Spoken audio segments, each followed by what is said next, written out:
রহস্য উচ্চারণ নিয়ে নির্মিত। সাথে আছি আমি কাজী মুগ্ধ মৌসুম। রাত 12টার সময় ছাদে একা বসে আছে আরোহী। সে প্রায়ই এটা করে।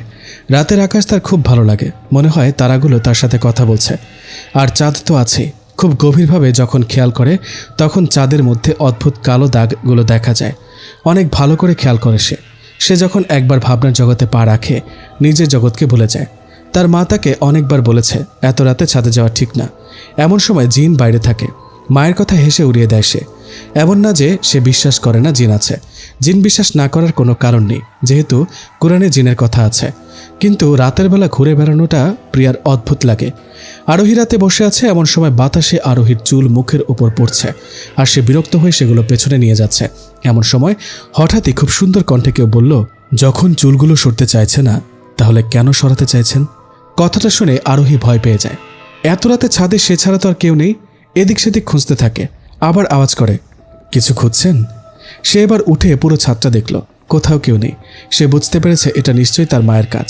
তাকে ভয় দেখানোর জন্য কাউকে দিয়ে এটা করাচ্ছে, যেন সে আর ছাদে না আসে। কিন্তু ভয় পাওয়ার পাত্রী তো সে নয়, কিছু একটা সে করবে। অমনি আবার আওয়াজ, কি ভাবছেন? আরোহী বলল, কে কে আপনি? সামনে আসুন। আওয়াজটা থেমে গেল, আর কোনো শব্দ হচ্ছে না, কিন্তু ফুলের সুগন্ধ পাচ্ছে সে। কিন্তু শুধু তাদের ছাদে কেন, দূর দূরান্ত পর্যন্ত কারো ছাদেই কোনো ফুল গাছ নেই। আর গন্ধটা অদ্ভুত। তার মনে হয় না এমন গন্ধ সে আগেও পেয়েছে। কিন্তু তাও কিভাবে বুঝলো যে এটা ফুলের গন্ধ? সে ভাবল, আজ নিচে যাই, কাল একে ধরার সম্পূর্ণ প্রস্তুতি নিয়ে আসব। সে যেই নিচে নামতে যাবে অমনি দেখে নিচে কিছু একটা আছে। সে ভয় পেয়ে পড়ে যাবে এমন সময় পড়ে না। মনে হয় কেউ তাকে ধরল, কিন্তু এখানে তো কেউ নেই। হঠাৎই দেখলো সেখানে একটা বালতি। নিজেকে নিজে গালি দিতে দিতে রুমের মধ্যে ঢুকলো। সে শুয়ে আছে, যদিও সে নিশ্চিত তার মা হয়তো এটা করেছে, কিন্তু তার মাথায় আসছে না যে পুরো ছাদ দেখার পরেও কিভাবে পেল না। আর সে যখন পড়ে যাচ্ছিল তখন তাকে কে ধরল? ভেবে কোনো কুলকিনারা পায় না। হঠাৎই সে মিষ্টি গন্ধটা আবার পায়। কিছু দেখতে পারে না, কিন্তু সে মিষ্টি কণ্ঠটা বলে ওঠে, কি আমার কথা ভাবছেন বুঝি? হঠাৎই উঠে লাইট জ্বালায় আরোহী, কিন্তু কোথাও কিছু নেই। সে ভাবল হয়তো অতিরিক্ত চিন্তার কারণে সে এসব ভাবছে।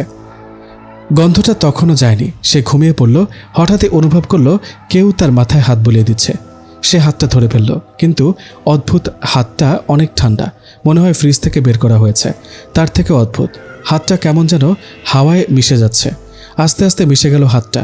কিছুই বুঝতে পারছে না প্রিয়া। লাইট অন করতে দেখলো কিছু নেই। হাতটা ধরার সময় মিষ্টি যে সুগন্ধটা পাচ্ছিল সেটাও এখন নেই। কিছু বুঝতে পারছে না। মায়ের নিয়ে আসা লোকটা কি জাদু জানে? এভাবে কিভাবে উধাও হয়ে গেল? নাকি আসলেই জিন? জিনে অবিশ্বাস না থাকায় এই কথাটা মাথা থেকে ঝেড়ে ফেলতে পারল না। সে ঘুমিয়ে পড়ল। সকালে উঠে আবার কলেজে যেতে হবে। ঘুমাতে ঘুমাতে তার পরিচয়টা দেওয়া যাক। ওর নাম আরোহী, এবার ইন্টার প্রথম বর্ষের ছাত্রী। তার একটা বড় ভাই ও একটা বড় বোন আছে। ও সবার ছোট, যা চায় তাই পায়। বিশেষ করে ওর সব আবদার ওর ভাইয়া আর ভাবির কাছে। আর বোনের বিয়ে হয়ে গেছে। পরিবারে মা বাবা ভাই ভাবি থাকে। 6 মাস আগে ভাইয়ের বিয়ে হয়েছে। ছোট হয়, ওর থেকে বেশি সুবিধা কার আর? যখন যা চায় তাই পায়। সকালে ঘুম থেকে উঠে কলেজে যাওয়ার জন্য রেডি হচ্ছে। রাতের ঘটনা তো প্রায় সব ভুলে গিয়েছে। ওর আবার এত কিছু মনে রাখার অভ্যেস নেই। সে খেয়ে দিয়ে কলেজে চলে গেল। কলেজ থেকে আসার সময় হলো বিপদ। রাস্তা ক্রস করার সময় হঠাৎই একটা ট্রাক আসতে থাকে। কি করবে বুঝে উঠতে পারছে না। হঠাৎই কেউ তার হাত ধরে টান দেয় আর ও সরে আসে, কিন্তু রাস্তায় তখনও কেউ ছিল না। এটা মনের ভুল হতেই পারে না, কিছু একটা নিশ্চয়ই আছে। এসব ভাবতে ভাবতে সে বাসায় চলে আসে। বাসায় এসে গোসল করে খাওয়া দাওয়া করে নেয়। দুপুরে ভাবতে থাকে 2 দিন ধরে তার সাথে কি হচ্ছে। তার মা জিজ্ঞেস করে কি হয়েছে। সে উত্তরে বলে কিছুই হয়নি, পড়ার চাপটা বেশি। প্রতিদিনের মতো আজ রাতেও ছাদে যায় আর এর রহস্য বের করেই ছাড়বে। দোলনায় বসে বসে হিন্দি গান শুনছে। হঠাৎই সে মিষ্টি গন্ধটা আবার পায়। সে বলে, হিন্দি গান কেন শুনছেন? বাংলায় কি খারাপ আছে? এবার আরোহী রেগে গিয়ে বলল, কে আপনি? সামনে আসুন। এতই যদি কথা বলার ইচ্ছা থাকে তাহলে সামনে এসে কথা বলুন। আর আমি কি গান শুনবো না শুনবো সেটা আমার ব্যাপার। হঠাৎই আবার আওয়াজ এলো, আরে রেগে যাচ্ছেন কেন? ভাষা শহীদের রক্তের বিনিময়ে আমরা বাংলা ভাষা পেয়েছি, তাই বাঙালি হিসেবে বাংলা গান শোনা উচিত আমাদের। আরোহী বলল, এই কে আপনি বলুন তো? তখন থেকে জ্ঞান দিয়ে যাচ্ছেন। সে বলল, আমি কে সেটা আপনার জানতে হবে না, সময় হলে এমনি জানতে পারবেন। এই কথায় প্রিয়ার খুব রাগ হয়। প্রিয়া বলল, দেখুন সামনে এসে কথা বলুন। কিছু না শুনে সে আবার পুরো ছাদ খুঁজে দেখল। সেই কণ্ঠটা আবার বলল, এত অধৈর্য কেন আপনি? বললাম তো সময় হলে জানতে পারবেন। আরোহী ভাবল সে যখন আসে তখন একটা গন্ধ পাওয়া যায়, সেটা খুঁজে বের করতে হবে কোথা থেকে আসছে। কিন্তু অদ্ভুত, সব জায়গায় সমান গন্ধ। কিন্তু এটা কিভাবে সম্ভব? তখনই সেই কণ্ঠটা বলল, এত রাতে আপনি এখানে কি করেন? জানেন না এই সময় জিনেরা বাইরে থাকে? প্রিয়া বলল, এতক্ষণ আমার সন্দেহ ছিল যে আপনাকে মা পাঠিয়েছে কিনা, এখন আমি শিওর আপনাকে মা পাঠিয়েছে। কী সব আবল তাবল বলছেন? আপনার মা এসব বিষয়ে কিছুই জানে না। আরোহী বলল, হয়েছে, আপনাকে আর মায়ের সাপোর্ট জানতে হবে না, খুব ভালোভাবে বোঝা হয়ে গেছে। এই কে বলুন তো আপনি? সামনে আসুন। সে বলল, আমি তো আপনার সামনেই আছি, শুধু আপনি দেখতে পাচ্ছেন না। আরোহী খুব রেগে গেল, বলল, সামনে থাকলে দেখব না কেন? অমনি একটা বল হাওয়ায় উড়তে লাগলো। আরোহীর অবাক হয়ে গেছে। সেই কণ্ঠটা বলল, এটা আমার হাতে আছে, কিন্তু আপনি আমাকে দেখতে পাচ্ছেন না। আরোহী ভয় পেয়ে নিচে চলে গেল। নিচে গিয়ে সে দরজা বন্ধ করে দেয়। সে ভাবছে এটা কি হলো। সে রাতে গন্ধটা আর সে পেল না, কিন্তু ভয়ের কারণে সারা রাত সে ঘুমাতে পারছে না। সকাল হতে একটু ঘুমালো সে। ঘুম থেকে ওঠার পর এমনি তার কিছু মনে থাকে না, কিন্তু এবার মনে হচ্ছে সে এটা ভুলতেই পারবে না। কলেজে যাওয়ার জন্য রেডি হয়, খাবার টেবিলে গিয়ে খাবার খায়। তার ভাই জিজ্ঞেস করে, কিরে তোর কি মন খারাপ? ও বলে, না আসলে পড়ার চাপ বেশি, বেশি করে পড়া দেয়। ওর ভাই বলল, বেশি পড়লে তো তোরই লাভ, জ্ঞান অর্জন তো তোরই হবে। আরোহী আর কিছু বলে না। এক সপ্তাহ খুব স্বাভাবিক, সে আর ছাদে যায় না, সেই গন্ধটাও আর পায় না। এক সপ্তাহ পর কিছুটা স্বাভাবিক হয়। সেদিন কলেজ থেকে বাসায় এসে দেখে কেউ নেই মা ছাড়া। মাকে জিজ্ঞেস করলো, সবাই কোথায় গেছে? মা বলল, ভাবি তার বাবার বাসায়, আব্বু বাজারে, আর ভাইয়া কাজে। ভাইয়া কাজে গেছে, তার মানে আজকে আবার নতুন কিছু নিয়ে আসবে। ফ্রেশ হয়ে খেয়ে নেয়, তারপর টিভি দেখতে থাকে। হঠাৎই কলিং বেল বাজলো। ভাইয়ার আসার সময় হয়ে গেছে। তাড়াতাড়ি দরজা খুলে দিয়ে ভাইয়াকে জড়িয়ে ধরে বলে, আজ কি এনেছিস? সে সবসময় এটা করে, কিন্তু পারফিউমের গন্ধে বুঝলো এটা ওর ভাই না, কারণ ওর ভাই এই পারফিউম ব্যবহার করে না। তাকে ছেড়ে দিয়ে দেখলো লম্বা মতো একটা ছেলে, ফর্সা রং, তবে সূর্যের তাপে নাক মুখ লাল হয়ে গেছে, সিল্কি চুল, দেখে বোঝা যায় রেগুলার জিমে যায়। সাদা শার্টের সাথে জিন্স প্যান্ট, দেখতে খুবই সুন্দর। আরোহী বলল, সরি, আসলে আমি ভেবেছিলাম আমার ভাই। ছেলেটা বলল, ওকে। তখনই মা ভেতর থেকে বলল, কে আসলো রে আরোহী? আরোহী বলল, তুমি এসে দেখে যাও। আরোহীর মা আসতেই ছেলেটা সুন্দর করে তাকে সালাম দিল।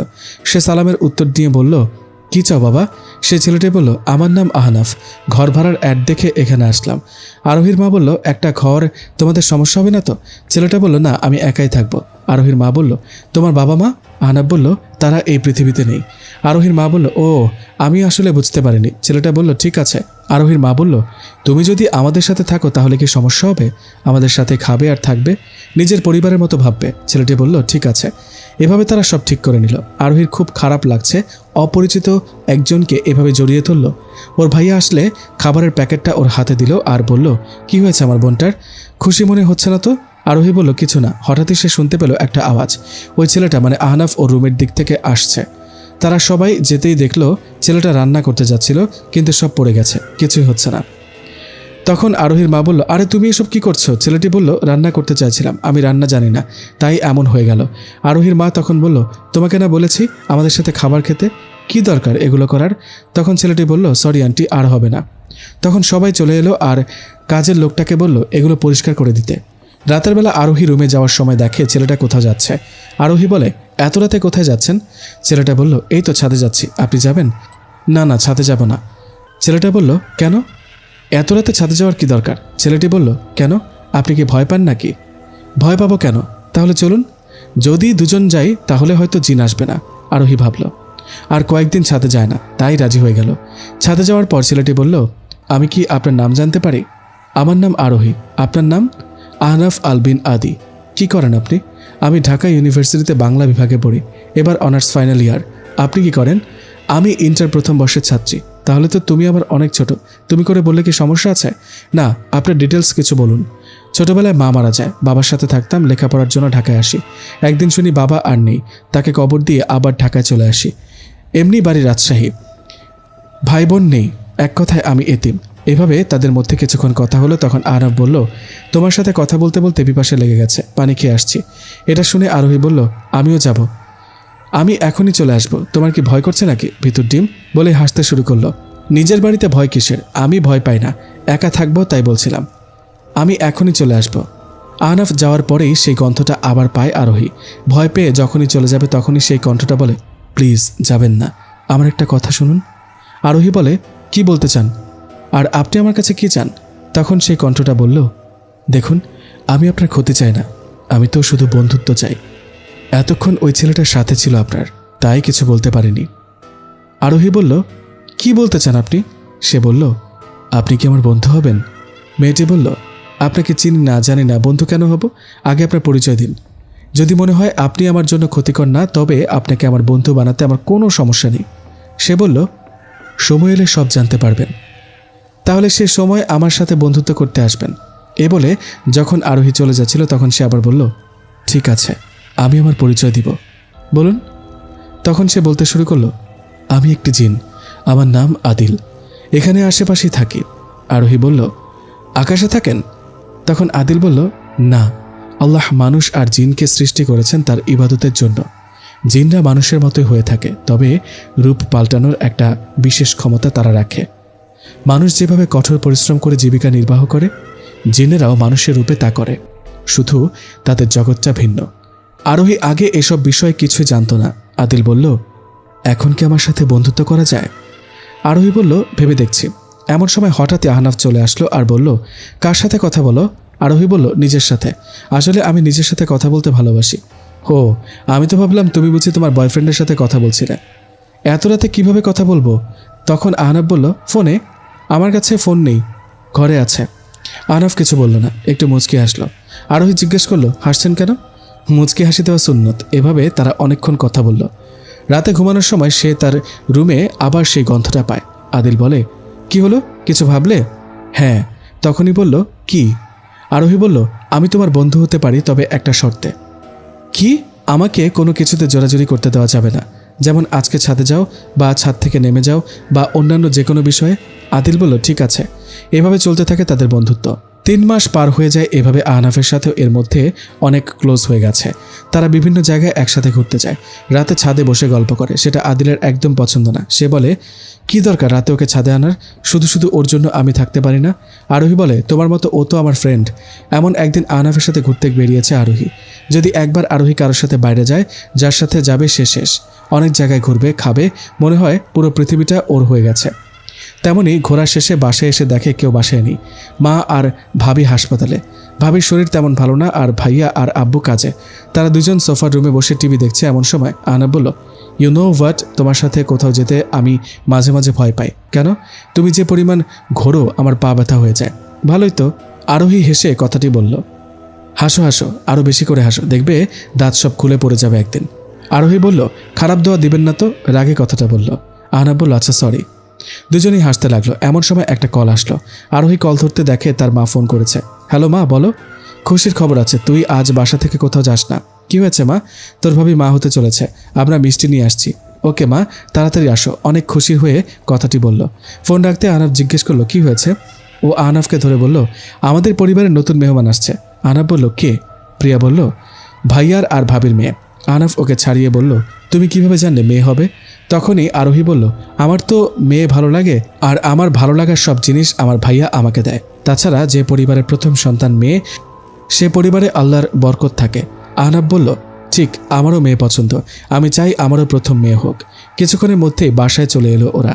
খুব আনন্দ মজা করলো। আহনাফ ও ওদের সাথেই ছিল। সবাই খুব মজা করছিল। রাতে রুমে গিয়ে দেখে একটা ছায়া তার ঘরের মধ্যে। আর বুঝতে বাকি রইল না এটা আদিল। সে লাইট না জ্বালিয়ে খাটে এসে বসলো আর বলল, জানো আজকে কি হয়েছে? সে বলল, জানি, তোমার ভাবি মা হতে চলেছে।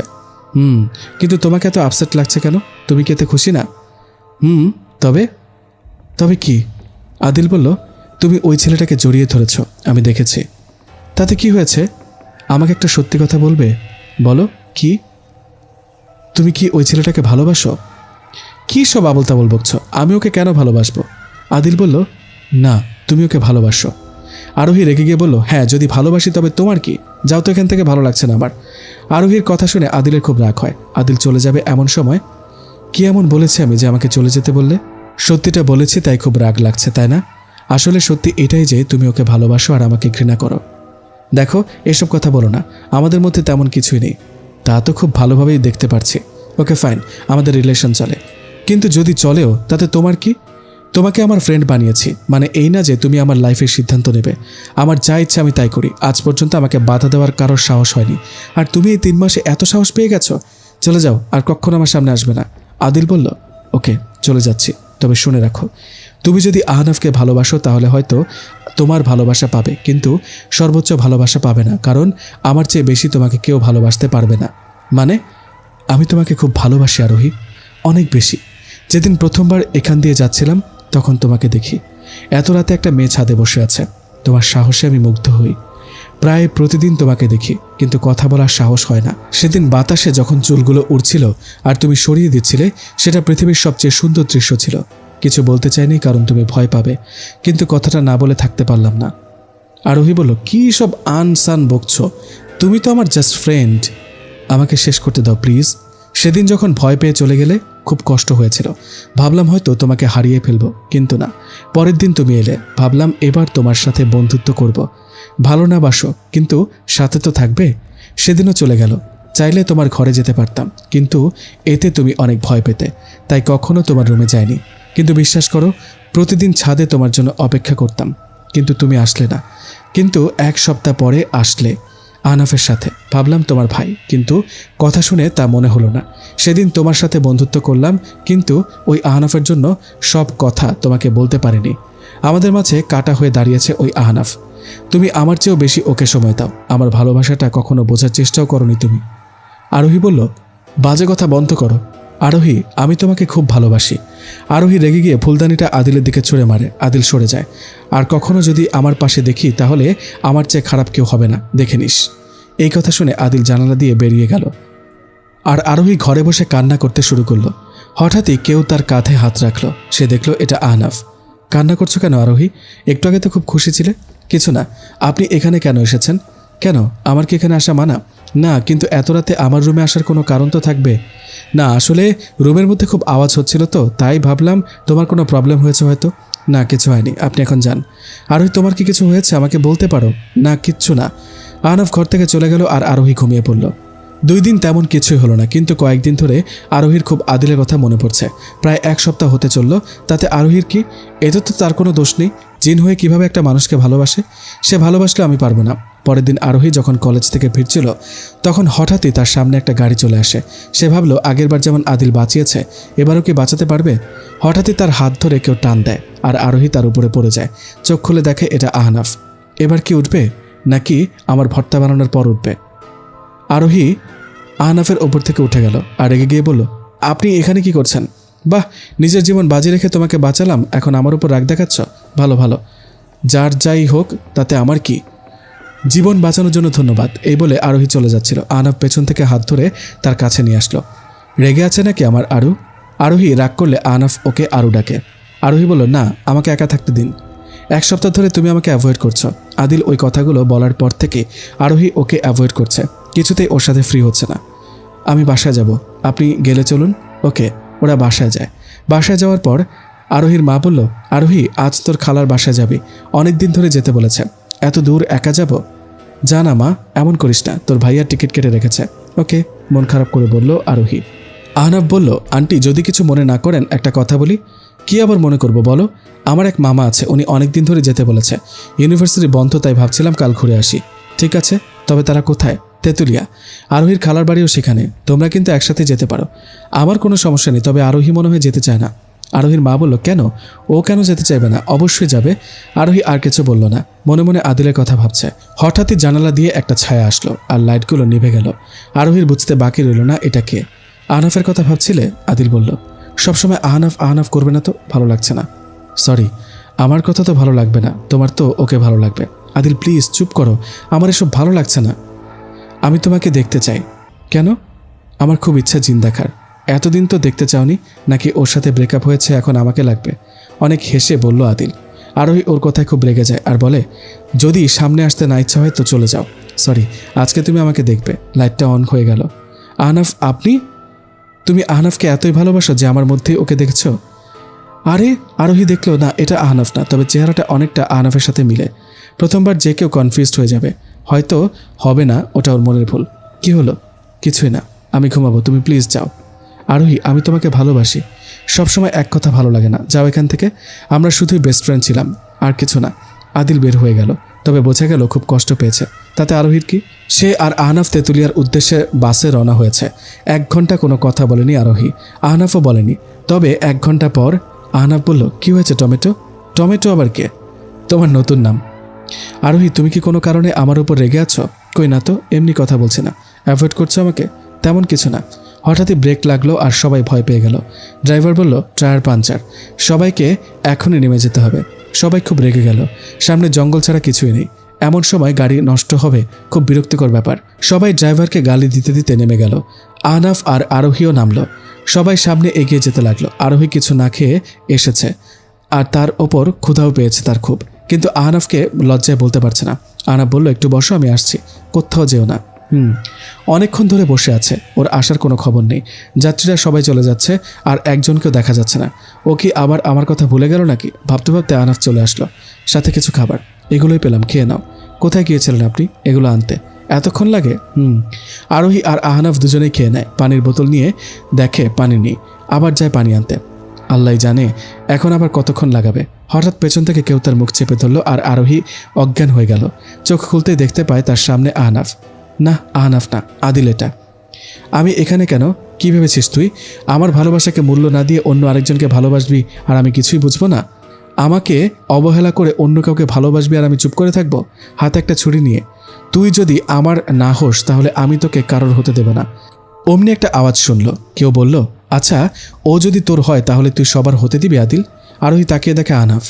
তুই এখানে? ভয়ে ভয়ে বলল আদিল। তুই কি ভাবলি ওকে তুই নিয়ে আসলি আর আমি বুঝতেও পারবো না? আদিল উধাও হয়ে গেল। আহনাফ ওর পিছনে যেতে চেয়েও গেল না। আরোহীর হাত বাঁধা ছিল, ও খুলে দিল, ওকে জড়িয়ে ধরল। আরোহীও ধরল ওকে জড়িয়ে। চোখ বন্ধ করো, আহনাফ বলল। কেন? করতে বলেছে করো। চোখ বন্ধ করার পরেই আরোহীর অদ্ভুত লাগছে। মনে হয় ও মাটির উপর নেই।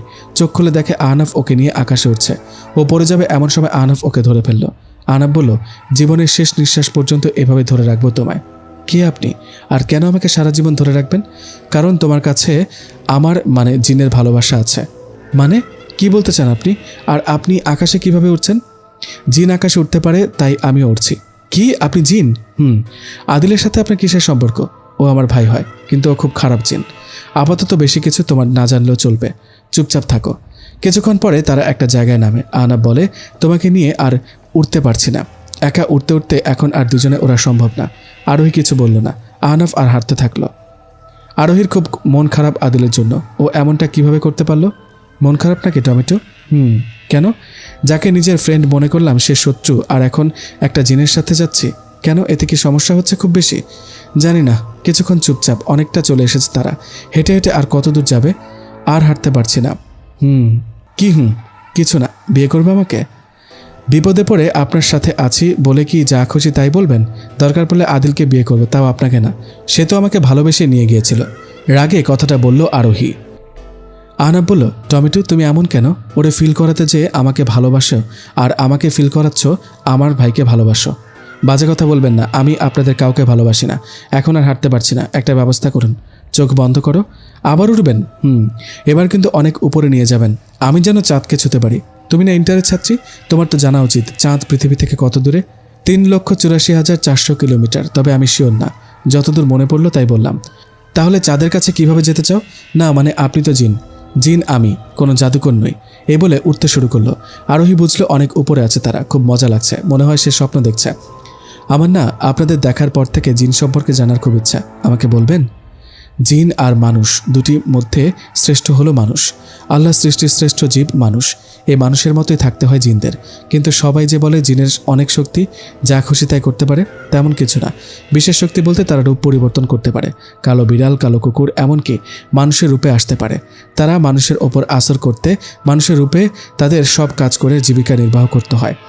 সবশেষে তারা নিজেদের মানুষ বলে পরিচয় দিতে পারে না। আচ্ছা, আমি শুনেছি ইবলিস শয়তান নাকি জিন।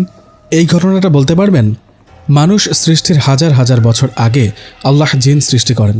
তখন সবাই আল্লাহর ইবাদত করে, কিন্তু ধীরে ধীরে অনেকেই আল্লাহর পথ থেকে সরে যায়। আল্লাহ ওদের সঠিক পথ দেখানোর জন্য একজনকে পাঠায়। আল্লাহর দাওয়াত দিলে তারা তা অস্বীকার করে এবং তাকে হত্যা করে। আল্লাহ আরও কয়েকবার পাঠায়, তারা সবাইকে হত্যা করে। আল্লাহ ফেরেশতাদের হুকুম দেয় ভালো জিন বাদে সবাইকে মেরে ফেলতে। ফেরেশতারা সবাইকে মেরে ফেলে, আর ভালো জিন আল্লাহর দয়ায় বেঁচে যায়। আবার জিনের বিস্তার ঘটলে আবারও একই ঘটনা ঘটে। আল্লাহ এবারও সবাইকে মারার হুকুম দিলেন। যারা ভালো তারা বেঁচে গেল। এভাবে পরপর কয়েকবার এমন হলো। আল্লাহ তারপর জিনদের মধ্যে বাদশাহ নিযুক্ত করলেন। সে ভালোভাবে অনেক বছর শাসন করে। তারপর সেও খারাপ জিনের সাথে মিশে যায়।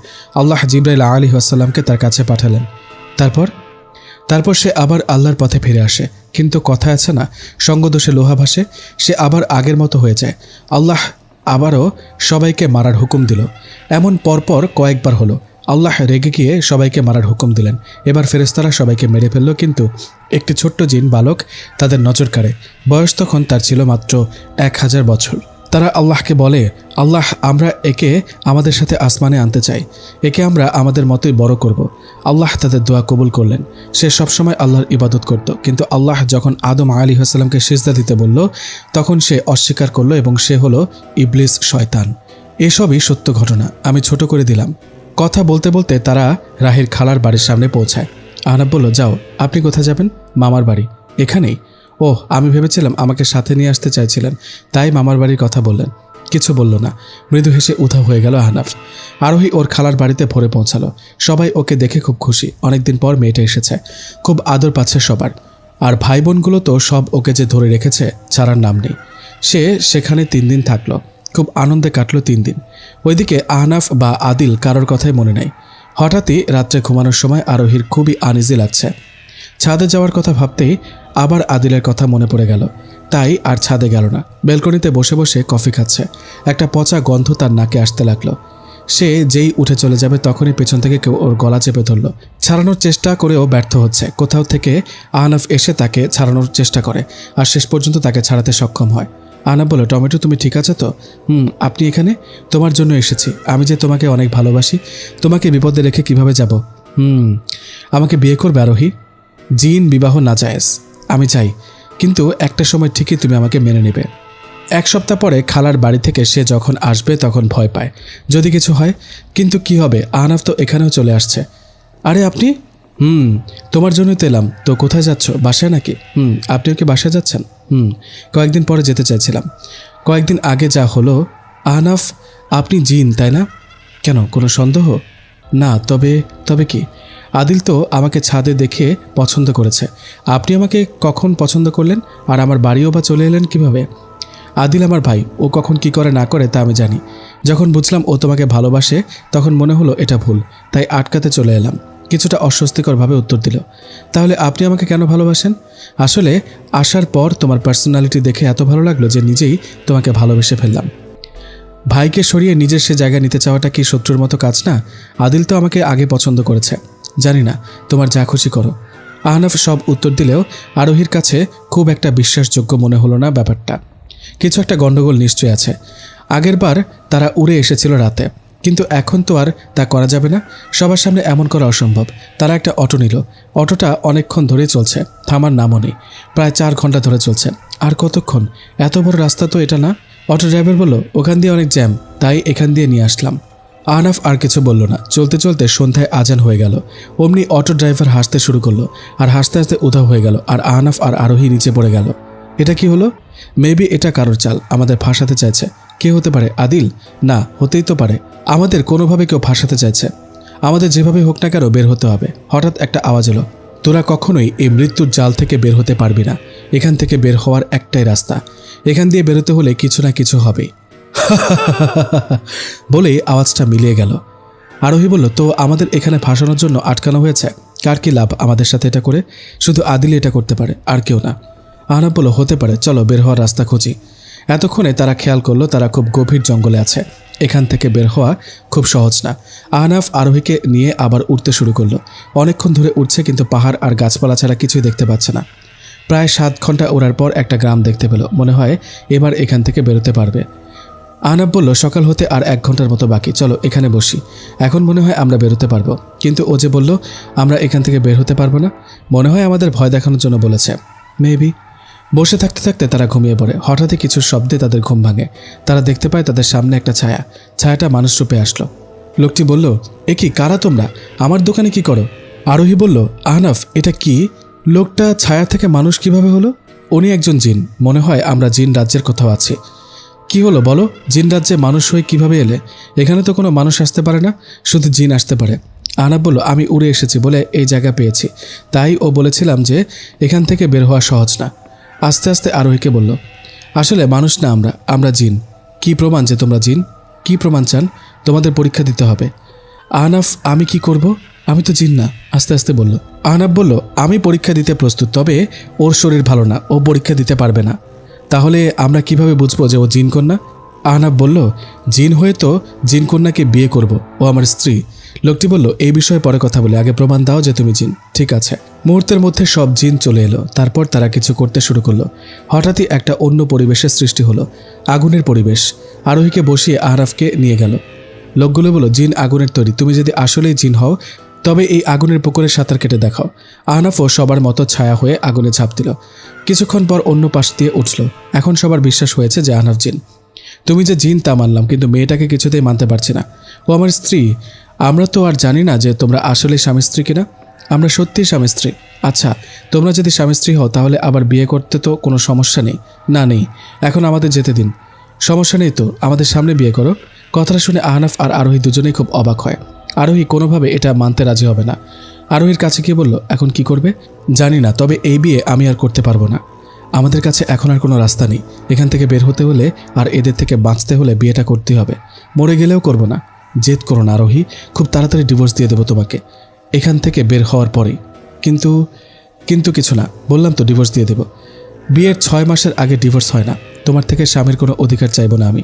ওকে, কিন্তু 6 মাস পর ডিভোর্স দিতেই হবে। ওকে। লোকজন বলল, কি হলো, এত কি কথা বলছো? কিছু না, আসলে আমাদের 2বার বিয়ে হবে, তাই আমরা খুব খুশি। এক প্রকার জোর করে আহনাফ আর আরোহীর বিয়ে হয়, আর তারপর না চাইতে দুজনকে এক রুমে ঢুকিয়ে দেয়।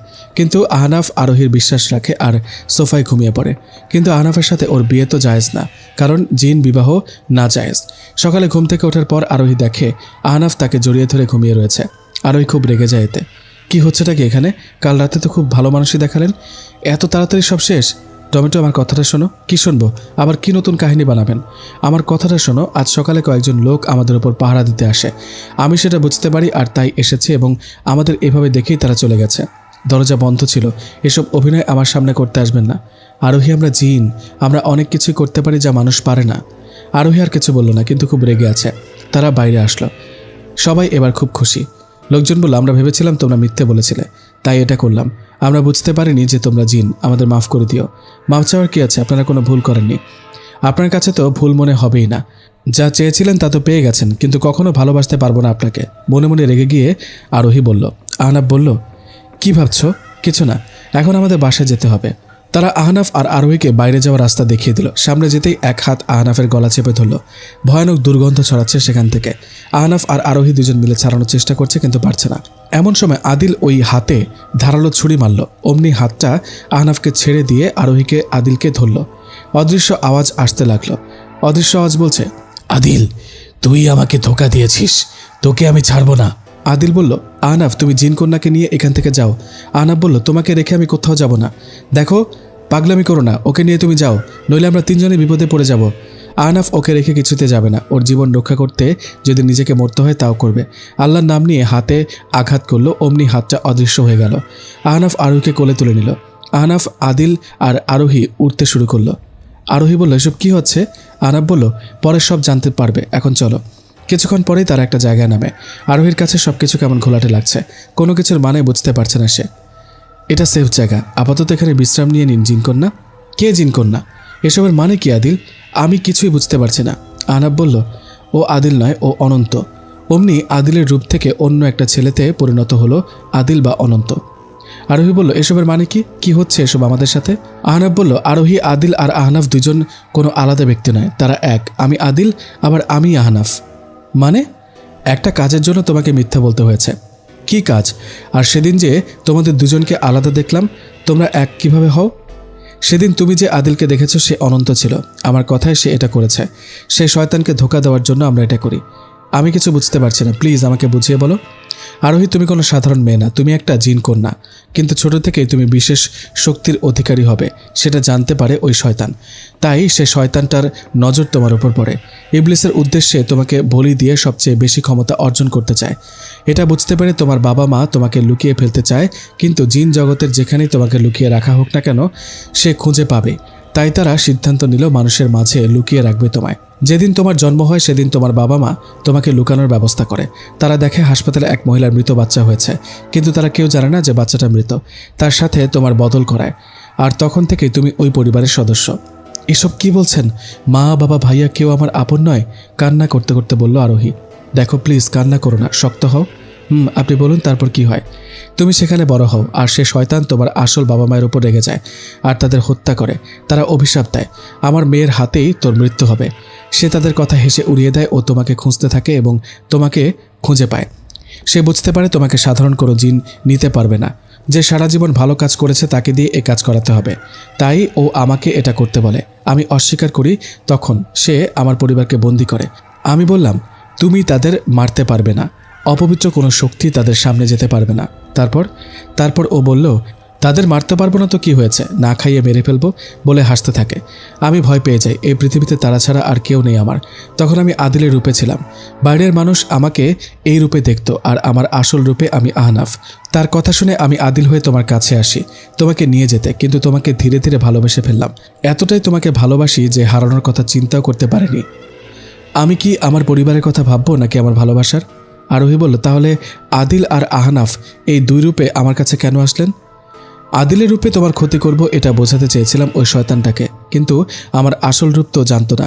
সেই রূপে তোমাকে সাহায্য করি, আর সেদিন তোমাকে মারার যে প্ল্যানটা ছিল সেটা আমার ছিল। আদিলের রূপে ছিল অনন্ত। এতে ওই শয়তানটা বিশ্বাস করলো যে আমি তার পক্ষে আর তোমার বিপক্ষে। অন্যদিকে আমার এই রূপ ও জানতো না, তাই আমাদের বিপদে ফেলার জন্য ও ওই গ্রামে পাঠায়। সেখান থেকে যখন ফিরে আসি তখন সরাসরি আমাদের উপর আক্রমণ চালায়। অনন্ত আদিল রূপে আমাদের সাহায্য করে, কারণ আমি এর মধ্যে আমার বাবা মাকে ছাড়িয়ে নিয়েছি খুব কষ্টে। এখন আমার ভালোবাসাকে বাঁচাবো। কিন্তু আমরা এখন কি করব? এমনি মা বাবা চিন্তা করছে, 2 দিন ধরে বাড়িতে যাই না। অনন্ত বলল, যতক্ষণ না পর্যন্ত আপনি ওই শয়তানকে মারবেন ততক্ষণ পর্যন্ত আপনি কোথাও যেতে পারবেন না, আর ওকে শুধু আপনি মারতে পারেন। আমি তাকে কিভাবে মারব? সাধারণ মানুষ যেভাবে মারে তোমার মধ্যে ওকে মারার শক্তি আছে, তাই ওকে মারতে পারবে। এমন সময় হঠাৎই গাছপালা উড়ে যাচ্ছে, প্রচণ্ড হাওয়া, এক নিমিষে যেন সব তোলপাড় হয়ে যাচ্ছে। আহনাফ আর অনন্তর গলা চেপে ধরল এক ভয়ানক চেহারার লোক, আর বলতে শুরু করলো, কি ভেবেছিলি এত সহজে পার পেয়ে যাবি? ধোঁকা দিবি আমাকে? আহনাফ আর অনন্ত প্রাণপণে ছাড়ানোর চেষ্টা করছে, আর একটু পরেই কেউ বাঁচতে পারবে না। এমন সময় আরোহী একটা ছুরি নিয়ে মাথায় আঘাত করে, আর ওইটা মারা যায়, অজ্ঞান হয়ে যায়। আহনাফের জ্ঞান থাকে কিন্তু কোনো শক্তি থাকে না। আরোহী আহনাফকে পানি খাওয়ায়, কিছুক্ষণ পরে স্বাভাবিক হয়। আর অনন্তর জ্ঞান ফেরানোর চেষ্টা করে, কিছুক্ষণ পরে তারা স্বাভাবিক হয়। আহনাফ আর আরোহী বাসায় যায়। যেতেই ওর মা ওকে জড়িয়ে ধরে কান্না শুরু করে দেয়। কোথায় ছিলি মা? জানিস কত টেনশনে ছিলাম আমরা। আহনাফ বলল, আসলে আমার জন্যই লেট হয়েছে। আরোহীর ভাই বলল, মানে? আসলে আমি জানতাম আমার বাবা মা বেঁচে নেই, কিন্তু দেখলাম বেঁচে আছে। তাদের নিয়ে আসতে আসতেই লেট।